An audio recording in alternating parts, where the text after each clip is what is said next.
Bien-aimé dans le Seigneur Jésus, bonjour. Je suis Simon Pierre. Vous êtes sur Écoute Yahweh, cette chaîne qui est la nôtre, par laquelle nous allons partager, n'est-ce pas, la parole de Dieu. Alors, aujourd'hui, je vous apporte une exhortation euh, qui brûle sur mon cœur. C'est une exhortation que j'ai reçue vraiment de l'Éternel, notre Dieu. Alors le titre, c'est Réveille-toi de ton sommeil. Oui, ça peut résonner très fort. Pour certains, ce serait un titre un peu incompréhensible. Comment ça, on se réveille de son sommeil? Comment? Il y en a qui pourraient se demander, ben, réveiller de son sommeil. Ben, quand on dort, ben, c'est parce qu'on est fatigué. Et puis, mais, frères et sœurs, je veux vous inviter, n'est-ce pas, à me suivre. Et nous allons autour, n'est-ce pas, d'un texte que nous avons. Alors, moi, j'ai comme texte principal que je vais vous lire par la suite, Romains 13, versets 8 à 14. Et nous avons trois textes de soutien, Marc 13, 35 à 36, Éphésiens 5, 14 et 1 Thessaloniciens 5, 6. Euh, alors, frères et sœurs, dans le livre de Matthieu, au chapitre 24, verset 42, Jésus notre Seigneur annonçait déjà ceci. Veillez donc, puisque vous ne savez pas quel jour votre Seigneur viendra. Jésus ici répondait, là on parle dans Matthieu 24, à ses disciples qui lui demandaient, au verset 3, dis-nous quand cela arrivera et quel sera le signe de ton avènement et de la fin du monde. Jésus est avec ses disciples et est sur la pente descendante de son séjour terrestre, on s'en rappelle bien. Il n'est donc au sein de ce groupe une certaine inquiétude au sein du groupe des disciples, j'entends, ces disciples qui veulent savoir de quoi sera fait demain. Parce que si le Mashiach, si le Maître n'est plus là, comment va se passer la suite? Et donc c'est autour de ce questionnement, n'est-ce pas, qu'ils sont, et nous sommes ici, n'est-ce pas, il y a plus de 2000 ans. Et ces interrogations faisaient déjà partie de leur quotidien. La réponse de Jésus n'a pas semblé très claire à ce moment-là pour eux tous. Mais par la suite, ils ont compris de quoi il était question et qui leur donnait de telles informations. L'appel de Jésus qui voulait les faire passer de pêcheurs de poissons à pêcheurs d'hommes, dans le quatrième chapitre de Matthieu, verset 19, cela était une entame, n'est-ce pas, pour sauver son peuple nombreux et le préparer pour son retour. Ce travail entamé dès avant par les prophètes et les disciples se continue et se continuera avec nous et bien d'autres encore.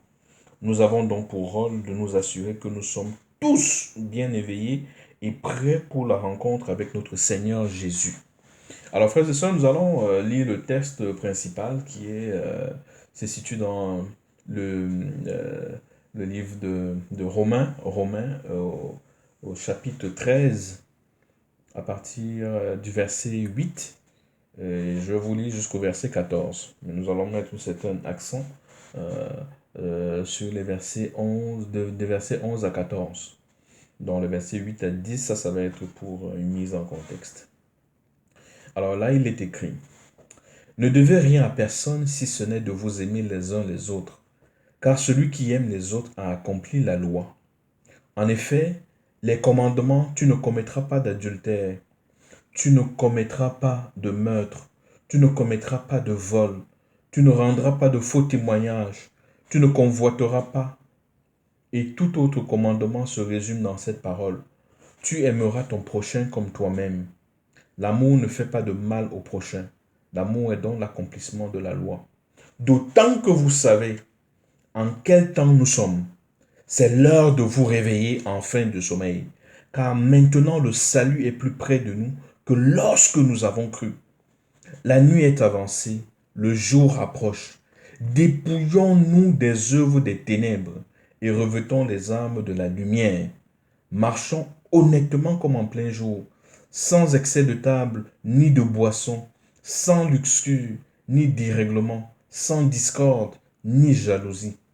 Mais revêtez-vous du Seigneur Jésus-Christ et ne vous mettez pas en souci de la chair pour en satisfaire les convoitises. Alors, frères et sœurs, euh, plusieurs fois on a parlé dans le monde, il y a plusieurs qui parlent, oh, nous attendons le réveil, nous attendons le réveil. Parce que dans l'esprit de tous et de tout un chacun, dans la plupart des cas, tout au moins, lorsqu'on parle de réveil, on parle d'une multitude, d'un groupe nombreux de personnes qui, poussées par le Saint-Esprit, ont, ont accompagné, n'est-ce pas, un mouvement qui a fait en sorte que plusieurs se sont donnés à Christ. Mais ici, la chose que je voudrais apporter, qui, à mon avis, est plus qu'importante, c'est que le réveil dont Jésus nous parle dans ce texte, le réveil véritable dont il est question, nous concerne chacun. C'est un réveil, ça concerne chacun. Le Seigneur nous demande de nous apprêter. Il veut nous voir réveillés, il veut nous voir prêts pour marcher à sa suite. Il veut nous voir en mouvement. Le Seigneur veut nous voir changer complètement d'orientation. C'est pour ça que je vous ai dit tantôt que dans le chapitre 13 de Romains, les versets 8 à 10, pour nous, constituait, n'est-ce pas, une mise en contexte. Et là, on parle de l'amour. Sans amour, il ne peut avoir aucune vie en Christ. Sans amour, il ne peut y avoir aucune vie en Christ. Alors, frères et sœurs dans le Seigneur, l'amour, celui qui aime les autres a accompli la loi. Alors, si parce que nous avons aimé, le Seigneur nous dit, si nous avons aimé notre prochain, nous avons aimé les autres, et le Seigneur nous dit, parce que tu l'as fait, alors tu as accompli la loi, ça présume, il nous dit, nous devons le faire. Pourquoi? Verset dit, d'autant que vous savez en quel temps nous sommes. Il dit, il y a encore plus que jamais urgence de nous atteler à nous aimer les uns les autres, à démontrer de l'amour, à vivre de cet amour véritablement. Et donc, ainsi, ça va nous permettre de rester éveillés. L'amour que nous devons témoigner doit être cet amour qui va nous garder éveillés. C'est cela que le Seigneur nous dit. Il dit, c'est l'heure de vous réveiller enfin du sommeil. C'est l'heure de revenir au Seigneur. C'est l'heure de revenir au Seigneur. Et la voie royale pour revenir au Seigneur, c'est par l'amour.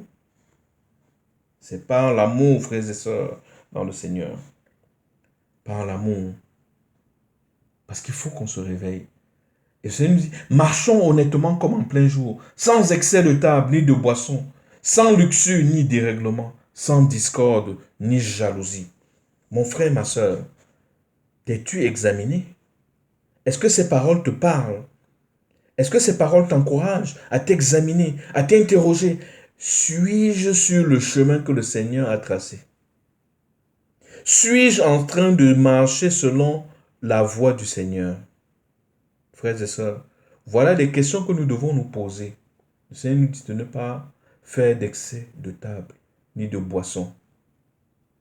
Aujourd'hui, mon frère, ma soeur, au moment où tu écoutes ce message, est-ce que tu es en train de faire un excès de table?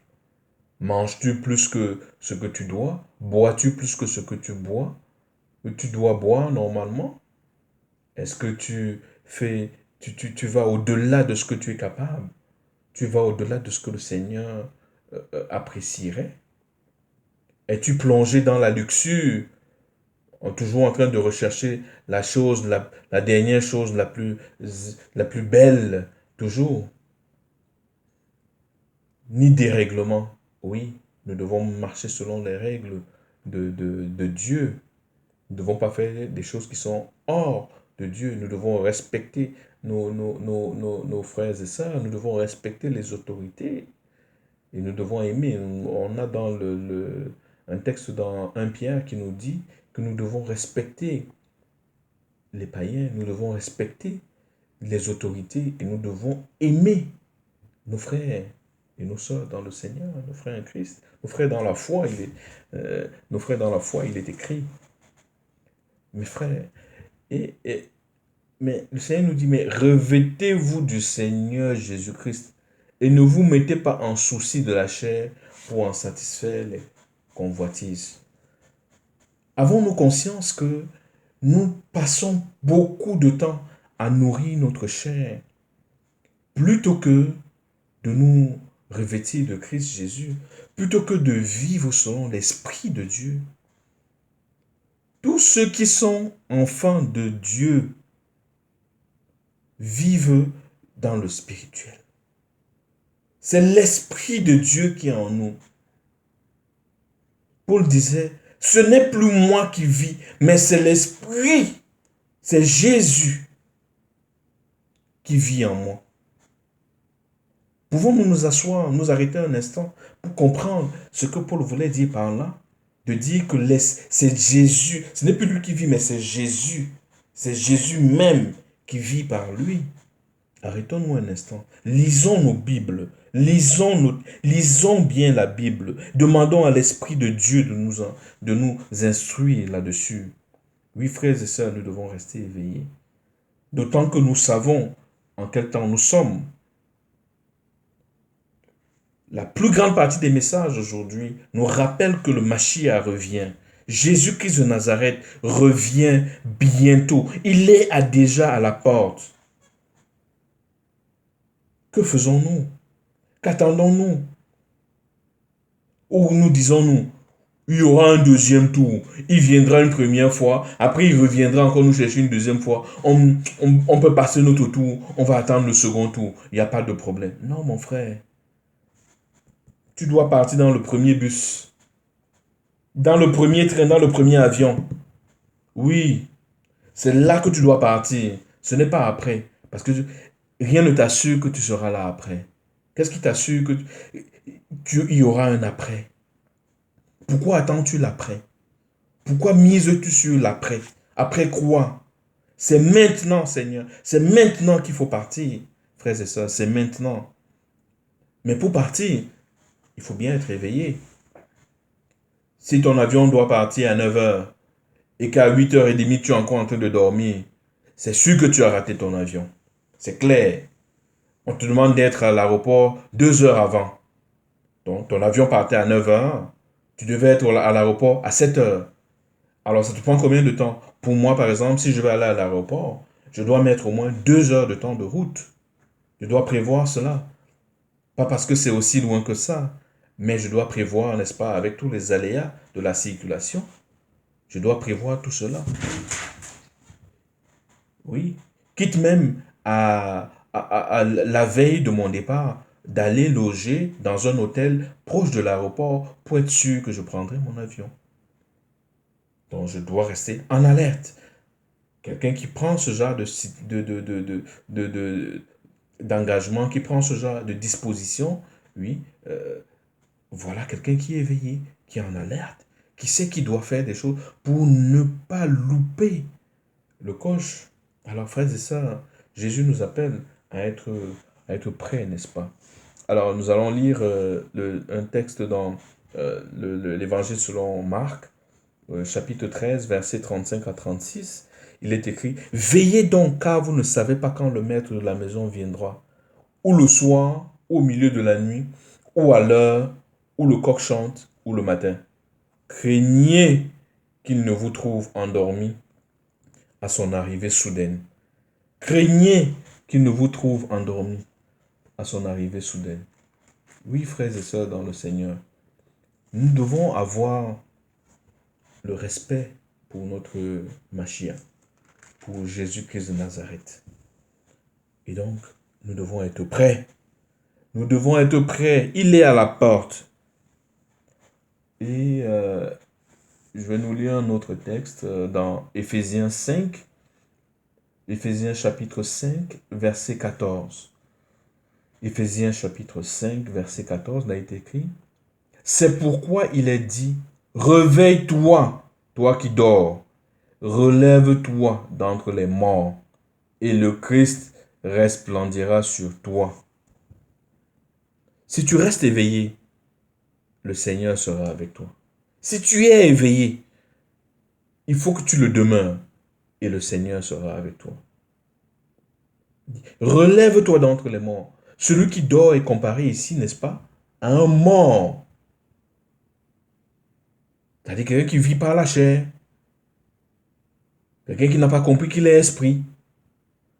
Le Seigneur te dit, si tu ne te relèves pas, tu seras considéré comme un mort.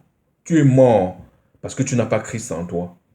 Mais celui qui aura décidé de se relever, de sortir, n'est-ce pas, de cela, alors la lumière, quand on dit si Christ resplendira sur lui, ça veut dire, on dit Christ resplendira sur toi, ça veut dire la lumière de Dieu sera sur toi.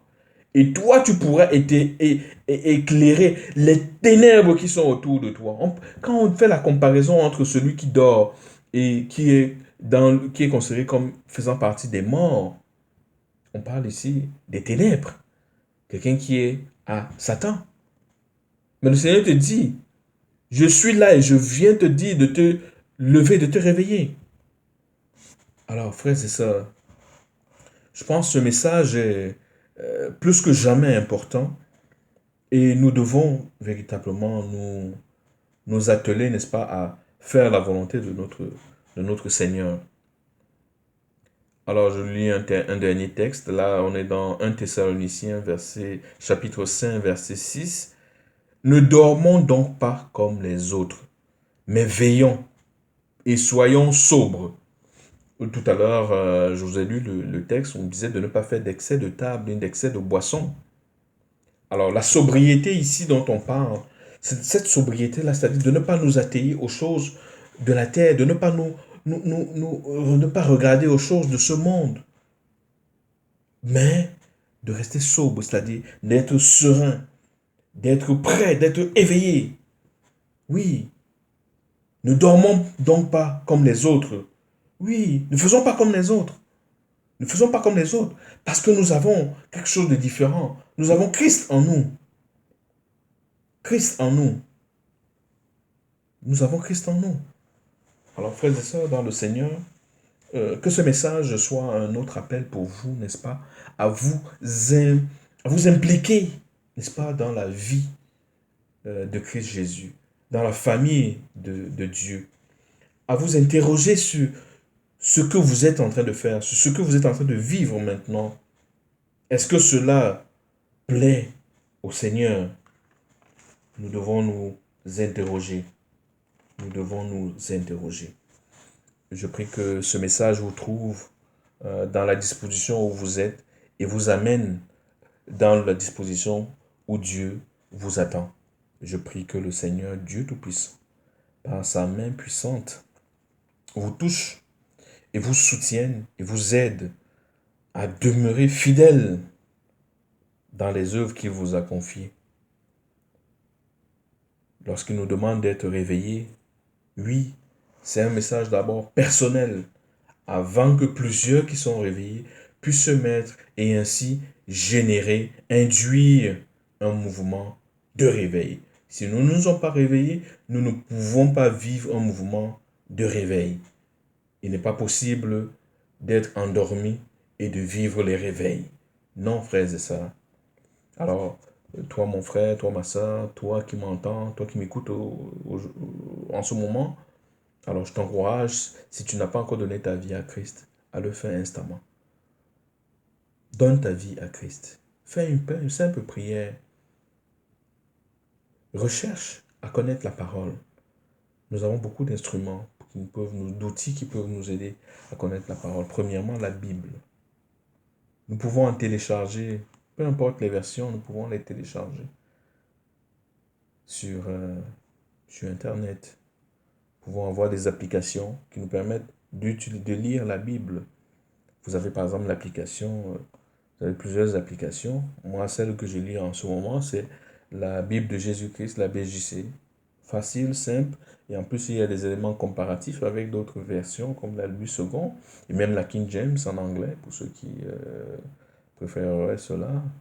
Alors, frères et sœurs, nous avons toutes ces possibilités de nous atteler, n'est-ce pas, à rester éveillés, Alors je vous encourage, mes frères, à le faire et que le Seigneur soit notre soutien et notre aide dans ces temps que nous connaissons tous et qui sont les temps de la fin. Soyez bénis dans le nom de Jésus.